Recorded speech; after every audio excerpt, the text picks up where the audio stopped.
tuned in to the Wicked West Side. Yes, you are still tuned in to the West Side. That one was the sounds of the one and only Bobby Brown with Every Little Step. You're here with Nissy Tee and Cxee, and we have a very special guest in the building. She goes by J Coco, and she has been so brave, just sharing her story, dealing with sexual assault, just sharing everything. It's been popping off online on Instagram. People are just like, you are so brave. You are doing such a great job. Good on you for speaking out, because we know that those that speak out is probably just a fraction of the amount of people that actually are sexually assaulted. Yeah. So, again, massive hats up to you, and we appreciate you so much for coming in. But something that, that I think is necessary to ask is the fact that you did say that this person is an artist, and he's quite a prominent Afrobeats artist.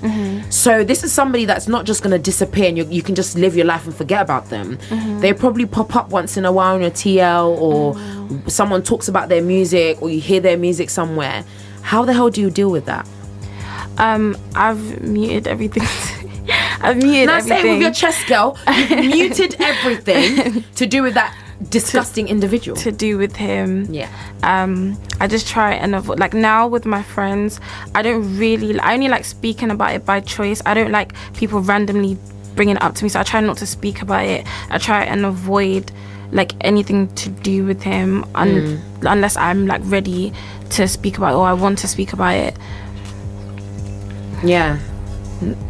Well, do you know what's really, really interesting though is that you think, okay, this person, they're still alive, they're still walking around doing their own thing, living their best life, doing whatever is necessary. You did say though that they apologized on a few occasions, so it may to some degree maybe was eating up at them, and they felt like, do you know what, I need to apologize.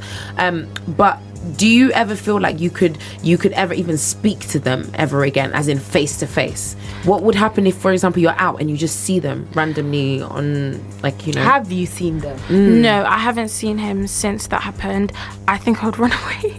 I don't think I would want to see him over the phone, over text. That's different, but then seeing someone like that in person, I think I would like completely panic. Like I don't think I would want to see him. I don't think I would want to see him. So let's just, I know it's been quite a, what do you call it? A tense. Like I know it's been a very heavy topic right now. So as we sort of go further into the conversation, we just want to maybe any prevention. So even this, you can jump in, or we've got our producer M in the building as well. Anything that you sort of have ever done to sort of prevent yourself in certain situations. Just like example, myself. If I was going to go date a guy for the first time, I would put his registration plate. Yeah, I'll put his registration plate. There was even one guy who was like, okay, I need to take a picture of you. And he was like, why? I was like, just in case, you want to, you're a psycho and you might want to kidnap me or something. Yeah. And I was like, if you're not going to kidnap me, you should be fine with me taking a picture of you. It shouldn't really be a problem, because I'm just trying to be cautious about myself. Yeah. And if you've got a problem with that, then maybe. And one thing that I do want to say as well, before we even delve into that, make it very, very clear that if you ever are sexually assaulted, you were ever raped, it is never your fault. Let me repeat that one more time, just in case you don't quite catch it. If you were ever raped, you were ever sexually assaulted, it is not your fault. I don't care if you see a woman frolicking around butt naked. It does not give you the license to basically say that I possess your body. You do not. It is disgusting, it is wrong, and you need help, basically, right? I just want to make that very clear. The only reason we're talking about some form of prevention is because, yes, there are some things that you can do. Unfortunately, we sometimes have to do to look after ourselves, especially as women. And again, we know that men go through the same situations as well. We know that there are men that also abuse, they are raped, they go through the same type of situations. But just because we're all, women, outside of our cameraman over here, but just in terms of our guest today, she, she's a lovely young lady. So we're just going to go from a woman's perspective right now. Who knows, we might bring someone else talk about it from a male's perspective, but there are certain things that maybe you would think that, do you know what, because you have younger siblings, right? I have younger siblings. So you have a younger sister and two twin brothers. Amazing. How old are they? My sister is going to be 17 soon. My brothers are 14. They're yes. Oh, so they're Brothers, just cute. They're twins, but they look nothing alike. They look nothing alike. Oh, so Yeah. they what isn't there a term for that? Something ternal. Something ternal. Something when they don't look alike. But Yeah. no. So you have younger siblings. So, you know, for us to kind of be like, what advice would we give to our younger siblings or to you know, just the kids or the young people around us? What would you say to them to try and at least help yourself? Again, while it's such a shame that we even have to do this, because we shouldn't have to do it, but the society we live in unfortunately has some weird nasty sickos. Yeah. So, you know, what would you kind of say to maybe just protect yourself or to help yourself the best way that you can, or what would you say to them?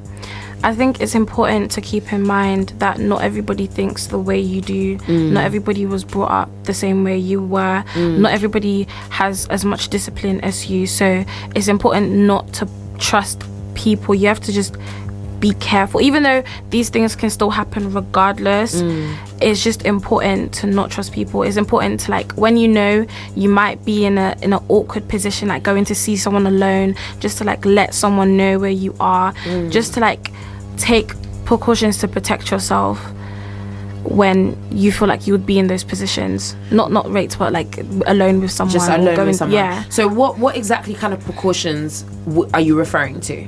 Like telling people like where you are, Right. like being careful who you trust. I think we were talking about like seeing guys like after a short period of time. Yes. Oh my gosh. And, yeah. 100%. Like making sure that you actually like at least have an idea of who it is you're seeing and talking to and going to visit. Yeah. Instead of like going to his house, like maybe outside In where public, people can yeah. see you.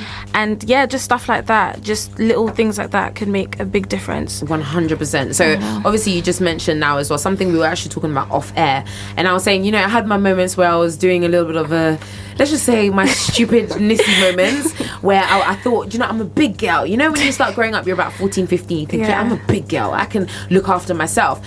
And I've even had this conversation with my partner where I literally have had to open up about, I've just put myself in very dumb situations where, you know, if that person was thinking in that way on that day, they literally could have raped me, they could have abused me, they could have done whatever they wanted. So there was one particular occasion that I remember was just such a dumb thing to do. So anyone that knows me knows, growing up I was quite big. I was a big girl. I was always like the fat kid. You know, no one batted, in terms of guys anyway, never batted an eyelid at me. Like no one even looked at me, tried to move to me, never. Whereas all my little friends would be like, yeah, he moved to me, he did this, he did that. Never had that. Then when I was in year 9, I turned 14 and I lost a lot of weight very, very quickly. That's a whole story for another day, but I lost a lot of weight.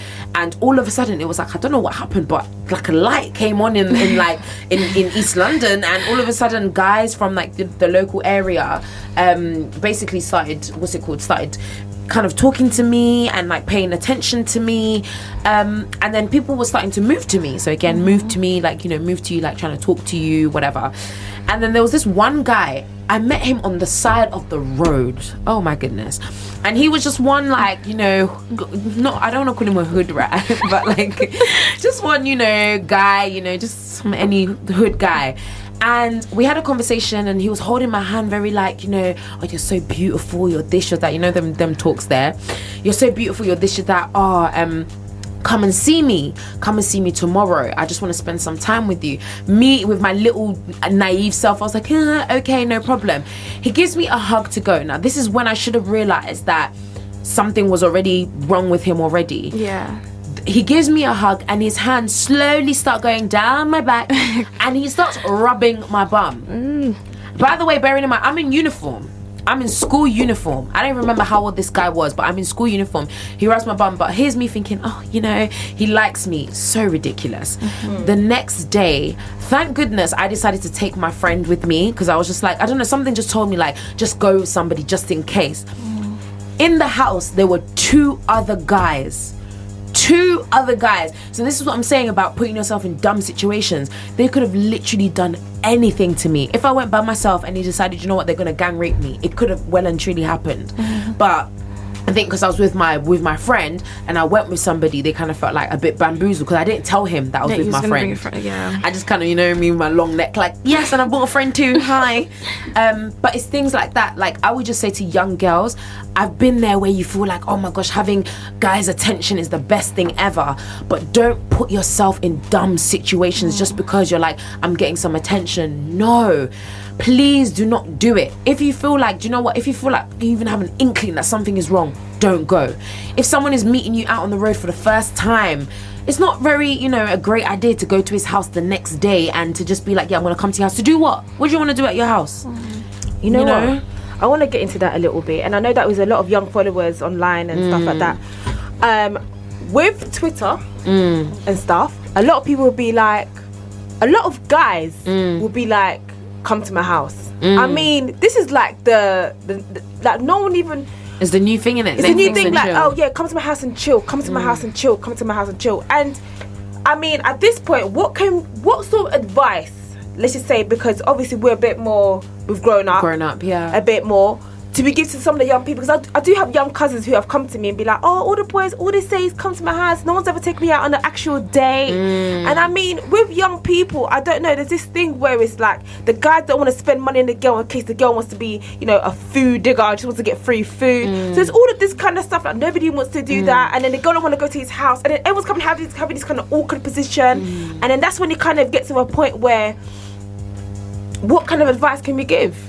I think even what you just said, like the fact that you have like little cousins coming up to you and they're like, oh, they've never really taken me out on a real date. Yeah. That already indicates that their mindset is like, wait a minute, for this person to show and to reflect that they like me or they enjoy my company, there needs to be some sort of work that's put in. And I think we need to embed that in our young women and be like, listen, don't just think that just because he tells you he loves you or he thinks that you're beautiful, you become weak at the knee and you just go to his house. Yeah. You know, actually, no, he needs to show you and he needs to prove to you that he wants to date you or that he wants to spend time with you. And again, you know, it's not something you can avoid. Someone could spend time with you for months and then end up doing it anyway. But just again, maybe it will allow you to weasel out all the nonsense stuff. Do you get what I mean? So you got 100%. So I think even that, when these young girls are coming up to you, just being like, listen, babe, if he only saying come to your house, he's not worth your time. Yeah. And just shutting it down from there. But listen, there's just so much to even talk about. It's so frustrating and so little time. We've got one more tune on the way. This one's a throwback as well. We're going into a bit of a throwback time, okay?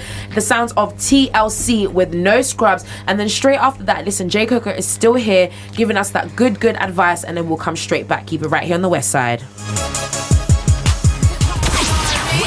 how we do on the West Side. TLC, No Scrubs, only here on the West Side. So we still got J Coco in the building, who has been so brave, sharing her very painful but also very eye-opening story as well.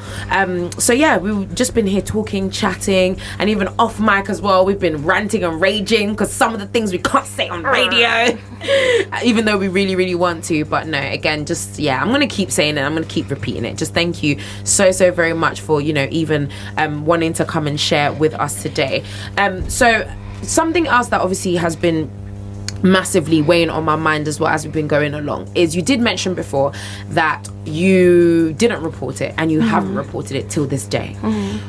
You mentioned before that you were scared, you didn't know what to say, etc. But as time has gone by, have you thought about going to report it? And if so, why haven't you done it already? I have thought about reporting it, but then some of the stories I guess I've heard of how that is dealt with has kind of discouraged me. Sometimes I ask myself, like, is there any point? I think I would be devastated if I was to report it to the police, go through all of that trouble, and then for it to just be dismissed, especially because of like lack of evidence and stuff like that. So I've kind of been contemplating whether I should or I shouldn't. Yeah. Well, do you know what's really interesting? Because obviously we're in a time right now where it's all about women empowerment. Well, not all, but it's massively about women empowerment. The MeToo movement is such a big movement at the moment, and that came from a place of people being sexually assaulted and people finally saying, do you know what, I've had enough. I'm not going to let you make me basically keep me quiet anymore. You know, what are some of like your thoughts on the MeToo movement and kind of your place in it as well? one of the reasons why I decided to speak about what I went through on social media and why I'm talking about it now, because in a way it kind of puts the power of the whole situation back in my hands, like I'm under control. And I think that's something that the Me Too movement stands for and represents, and I think it is a very important movement. And even this has always been a problem, but it's a very, very common problem. So movements like this will always encourage women to come forward and to speak about it. So yeah, I think the Me Too movement is very, very, very important. Yeah, very, very important. I definitely agree with you. I just want to know, I know it's very like a very like heavy sort of have you had anyone who has reported it and it hasn't gone through? And what kind of advice did everyone else, what put you off reporting it? Why? What was the main reason or scenario? I had a friend who had been raped herself, and she gave in all the evidence. She did everything she was supposed to do in that situation, and the case 6 months later still got dropped. Wow. And even after that, her abuser messaged her and was, sending her very hurtful things, calling her a witch, basically mocking her in the situation. Wow. And that in itself was extremely off-putting. And I've heard many stories, even online, of women who have come forward. Even when I spoke about my situation online, I had a lot of women or girls DMing me, and a lot of them opened up to me about how their case had been dismissed, pushed to the side. Yeah. So it is very encouraging. It's encouraging that people are speaking up about it, and there's all of these movements, but it's kind of discouraging how it's being handled for some people law-wise. Yeah. So Because it literally is, it becomes a case of your word against theirs. Yeah. Exactly. And how the hell do you prove that in a court Yeah. of law?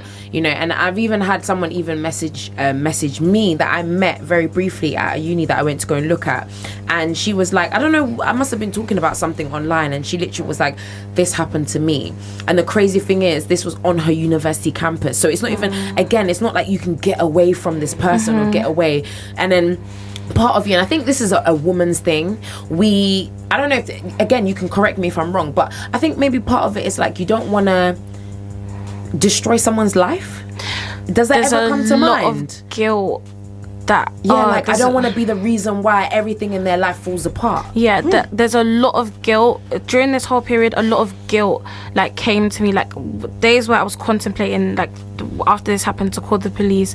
Then I would remember him saying stuff about his family, his mom, how they all depend on him because because of what he does, how people look up to him. And I was like, if I say anything in this very moment, like that is all going to end. So there were a lot of back and forth thoughts in my mind. It was very conflicting, very, very conflicting. But yeah. And you'll never know until you're actually in that situation yourself and what exactly you would do. Because when you said, you have that thing where you feel like, you could really destroy someone's life by, coming forward. I think that, that is in a lot of women. They do think like that little soft spot, until you meet Cecilia, because I will destroy you.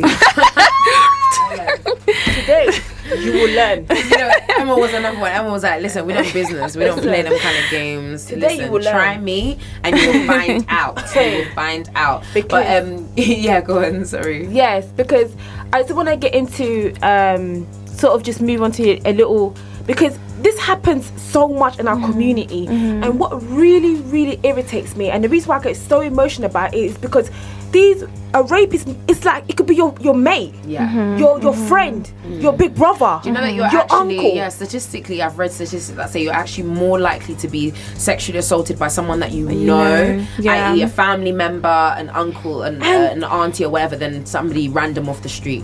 It honestly just burns me in ways that you cannot imagine, because in my head I'm thinking like, do you know what I mean? Like, it's so, like, I don't know how to explain it to me. And it's like, you could be in a relationship, like there was my friend who was in a relationship, she was in an abusive relationship, and she was getting raped constantly in the relationship, but she loves this person. So how are you going to go to the police and report something about someone that you love, and you're still going back to lay with him on the same bed, but he's doing this to you? What can, do you know what I mean? It's like a cycle at this rate, like, do you know what I mean? And again, you know, you don't want to be the one that's destroying this man's life. You don't want to be the reason why he's going to prison.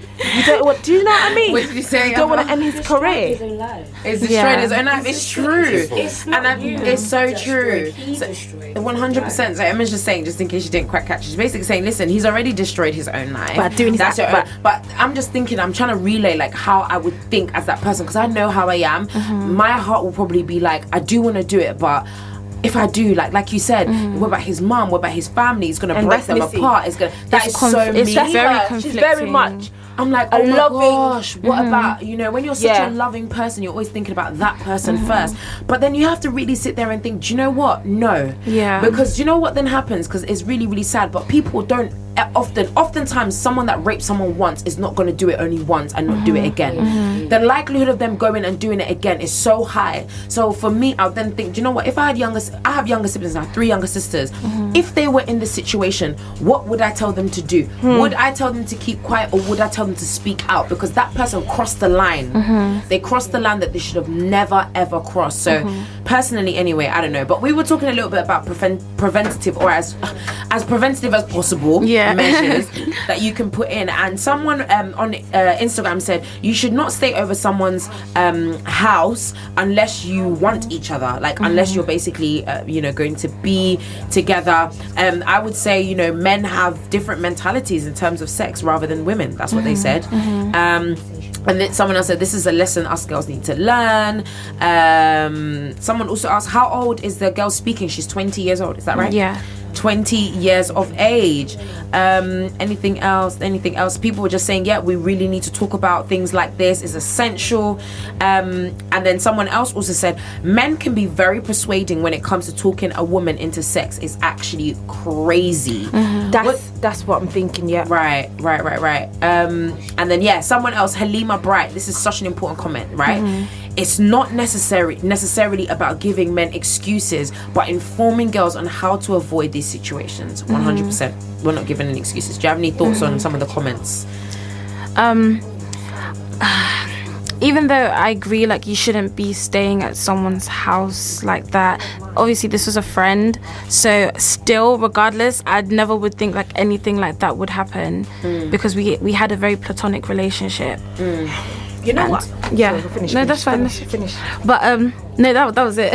You know what I'm thinking? It's not just about that. We need to teach our men, Consent. how to understand consent. Yeah. Okay, I can do what I want to do. You need to control yourself. Why do I have to control the situation? You need to do that. Don't bring your nonsense to me. Let's just click. Don't bring that to me, because this is gonna wind me up. No, it's true. Listen, it's 100% don't true. bring that to me. Yeah. Don't bring that to me. You need to control yourself. You need to go teach yourself about consent, because you don't know about it. So you're gonna learn today. Okay. Listen. See, you better tell them.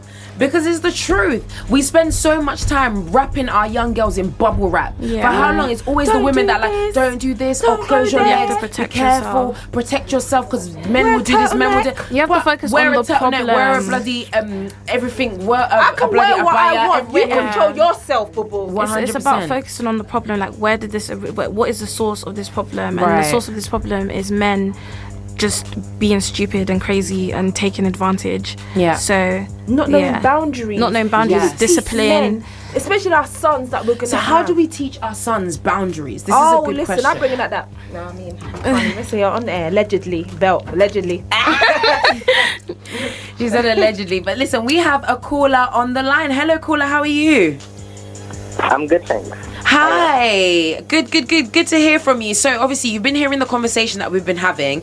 What are some of your thoughts? Damn, mad. Like you're real strong. To J Coco, and I just want to say you're very strong, to be honest. Like, damn. Also, Yeah, go ahead. my question was, how did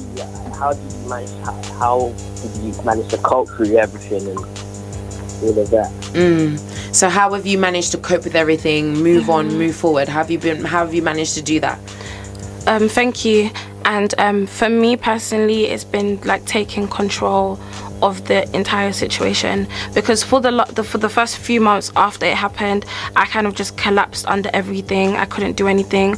But the more I speak about it, the more I meet people who I could relate to, the more even myself I bring awareness to it. I just speak about it in general. It makes me feel better. Obviously opening up to like close people to me, people who care for me, like my mom and certain friends, did help a bit. But I think it's more of a thing of taking control of the situation and not keeping quiet and silent, like using this experience of mine to like help other people and trying to find some sort of positive in the entire situation, something that good that can come out of it, which is bringing awareness. No, amazing. Well, thank you so much for calling in. We hope that answered your question. Yeah, very did. Thank you. Thank you so much, and thank you for locking into the show as well. Have a great evening. Cheers. Take care. Thank you so much for answering that. And I'm going to keep reiterating this. Just, what he said, 100%. Like, just respect you so much for wanting to come out and share your story, and for being so strong as well. And for sharing basically your part and, what you've been through with us.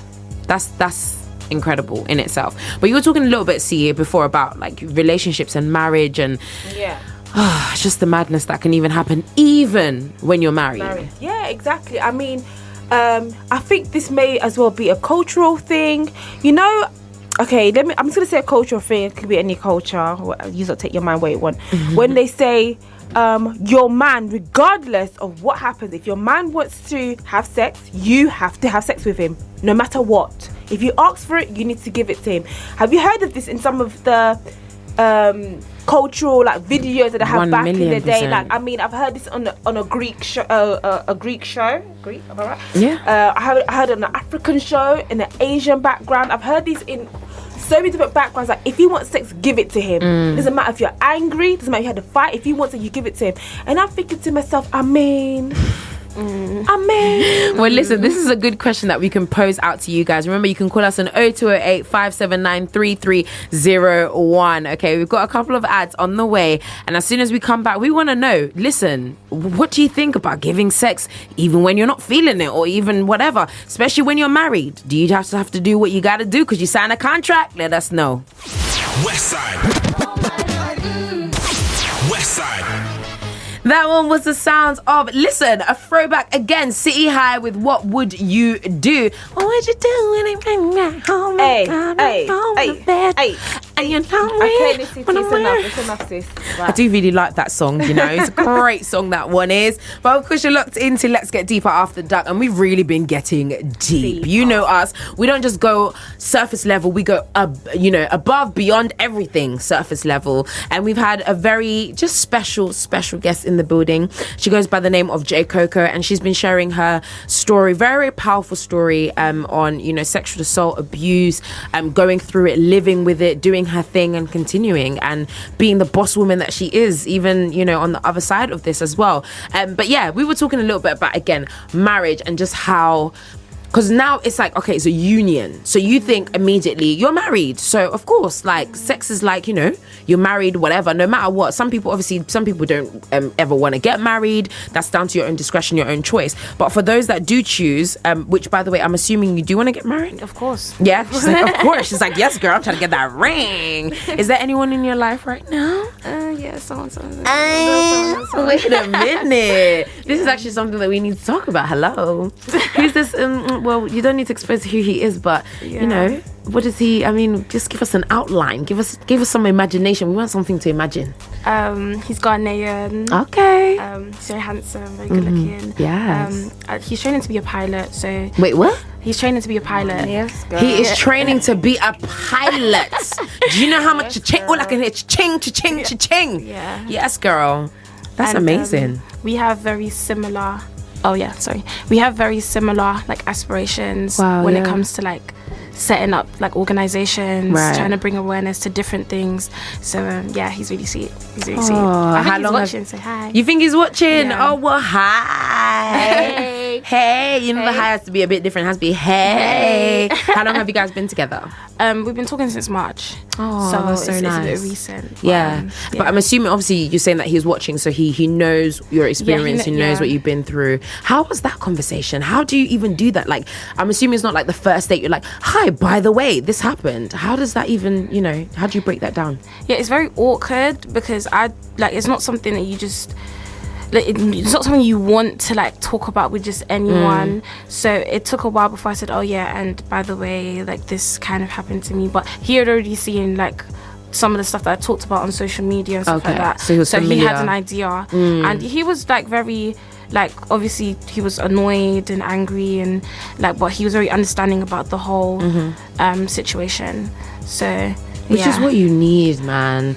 Just need someone there to just be like, do you know what? It's going to be okay. Yeah. It's going to be okay. It's going to be okay. That's incredible. And so shout out to you, whoever, J Coco's partner is. Shout out to you for being a supportive, lovely Ghanaian black man. We appreciate you for that, sir. But no, anyway, marriage. Sorry, let me leave it with that because I keep interrupting. Right, so we're still talking about, some people that are in marriages that... even in a marriage, if a man says, some of the cultures talk about, if a man says, I want to have sex right now, you have to have sex right now. Right now. There's a lot of cultures and a lot of... so I heard it's even said in religion as well. So Nissy, what is your thoughts on it exactly? Listen, let's not even do this because I'm riled up right now. So obviously, right. So you look pretty riled up. I'm riled up right now. Riled up. So right. So anyone that knows, I'm very, very open about my faith. I'm a Christian, right? 100% believe in Jesus. Yes, hallelujah, praise the Lord. And I know that in Scripture, 100%, it does talk about how when you get married, you become one body. So you become one flesh. It says that when a man and woman are united, you become one flesh, one body. Which again, I've spoken about on a show before. Actually, I remember speaking about it before, talking about how we might just see sex as just okay, whatever. But there's even been science that's proven that when people have sex, things actually happen. You exchange fluids, number one, and then you exchange more metaphysical things. Scientists can't quite work out what that is. I believe it's your spirit. I believe it's spirits. That's what I believe personally. But again, science has actually proven that there's an exchange that happens when you decide that you're going to lay with somebody. Okay, two bodies connecting. So I 100% agree that when you get married and you do have sex, because obviously with regards to the Bible, the confines of sex should be in marriage. We know it doesn't always happen like that. It certainly didn't happen like that with me. I'm very open about it. I share whatever, but now I'm celibate. Let me tell you right now, it's hard because but we thank God. But so that's kind of the context of it. My issue, however, is this whole thing of where you hear people talking about, because you are one flesh and one body and now you're not your own anymore, you're not your own person anymore. If your partner wants to have sex, you have to give it to them. I.e., there's people that literally you have to. Now, I don't know what other people will say about the doctrine. You might say I'm speaking the wrong word or I'm diluting the word. Whatever you want to say, fine, let's have a conversation about it. Come on radio, we can chat about it properly. But in my opinion and what I'm convicted by, right, I do not believe that there is anywhere, because the Bible still talks about how, the fruits of the Spirit. Some of the fruits of the Spirit are self-control. It talks about being love, gentleness, care.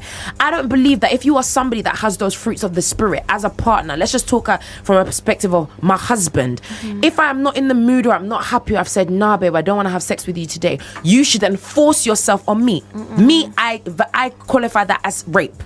I don't care if you are married.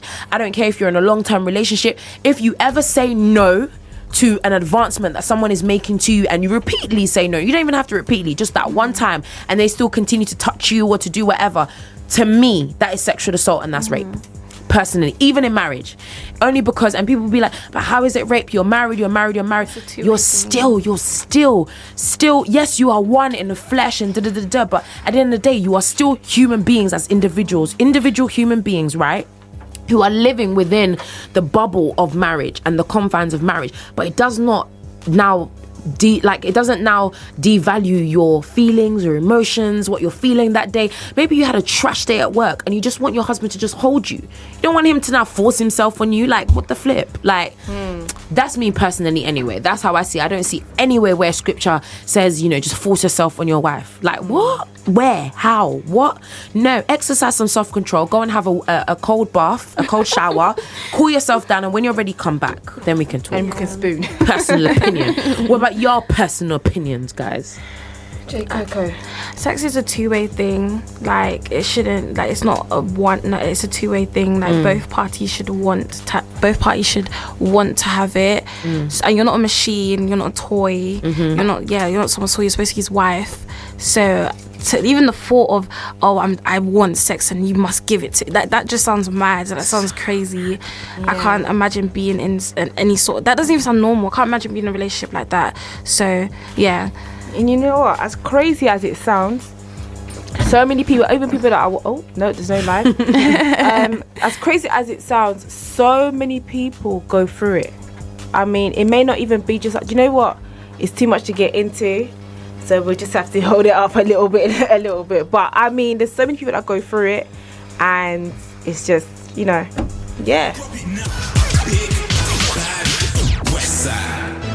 Yes, that one was the sounds of Beyonce and Jay-Z with Bonnie and Clyde. Listen, You already know that's me and my boo. Oh my gosh, so Bill annoying. beat you to it. No, I wasn't even gonna say that. I was actually gonna say, did anyone know that I'm gonna buy 2 G-Wagons, one in black and one in white, and they're gonna be called Bonnie and Clyde.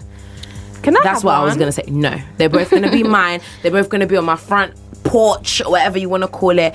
And yeah, because I love G-Wagons. That's like my ultimate favorite car. And I literally said I'm gonna buy a black one, a white one, Bonnie and Clyde.